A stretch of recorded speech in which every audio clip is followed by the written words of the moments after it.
Negotiable instrument act के तहत 15 दिनों की नोटिस की अवधि समाप्त होने के पश्चात ही कोई शिकायत या परिवाद विचारणीय होता है।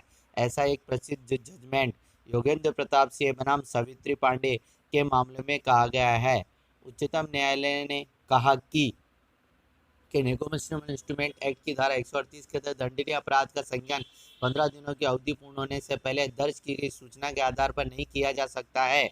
इस संदर्भ में चेक के ड्रॉवर को दिए जाने के लिए आवश्यक नोटिस की अवधि में निर्धारित की गई है, उससे पूर्ण सूचना या परिवाद दर्ज नहीं किया जा सकता है।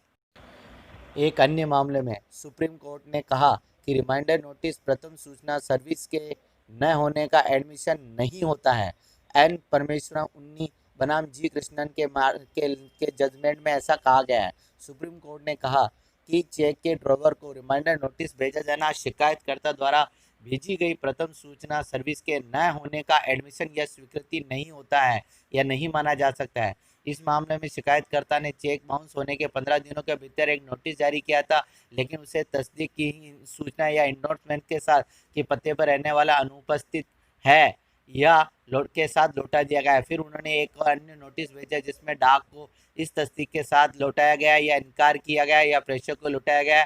तो शीर्ष अदालत की खंडपीठ ने कहा जब कोई नोटिस पंजीकृत डाक द्वारा भेजा जाता है तो डाक की तस्दीक के साथ लौटाया जाना, इनकार कर दिया जाना, घर पर उपलब्ध नहीं होना, बंद होना या दुकान पर न होना नोटिस की सम्यक तामील मानी जाती है। एनआई एक्ट के तहत अपराध एक विशिष्ट व्यक्ति के खिलाफ होता है। ऐसा एक प्रसिद्ध जजमेंट एन हरिहर कृष्णन बनाम जे थॉमस के मामले में सुप्रीम कोर्ट ने कहा। सुप्रीम कोर्ट ने कहा कि धारा 138 के तहत अपराध जो है व्यक्ति विशिष्ट है और इससे यह भी स्पष्ट होता है कि सीआरपीसी के तहत जो सामान्य अवधारणा यह होती है कि जो अपराध के खिलाफ संज्ञान लिया जाता है, अपराधी के खिलाफ नहीं। ऐसा इस मामले में शिकायतकर्ता ने चेक जारी किया था जिस पर हरिहर कृष्णन ने हस्ताक्षर किए थे। यह चेक जो है कथित रूप से Messrs Norton granite private limited द्वारा शेष राशि पर देय था। एक अन्य मामले में सुप्रीम कोर्ट ने कहा कि कंपनी के डायरेक्टर या निर्देशक के खिलाफ चेक बाउंस की शिकायत को रद्द किया जा सकता है।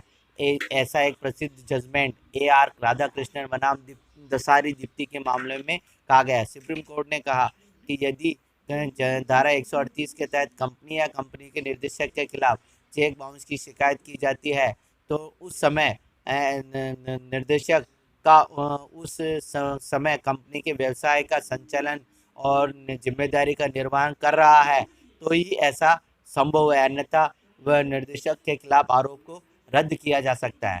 किसी एक अन्य मामले में सुप्रीम कोर्ट ने कहा कि ऋण या देयता के मात्र इनकार कर देने से सबूत का जो भार है वो हस्तांतरित नहीं होता है।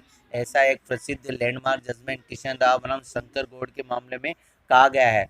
सुप्रीम कोर्ट ने कहा कि एक चेक के अनादरण के मामले में केवल ऋण या देनदारी से इनकार करने से अभियुक्त के ऊपर से सबूत का जो भार है वो हस्तांतरित नहीं होता है, क्योंकि निगोशिएबल इंस्ट्रूमेंट की धारा 139 परिवादी के पक्ष में यह प्रेजेंशन करती है कि कोई भी ऋण या देयता के बदले में ही चेक जारी किया था तो मात्र उसके इनकारी करने से उसका जो बर्डन ऑफ प्रूफ शिफ्ट नहीं होता है।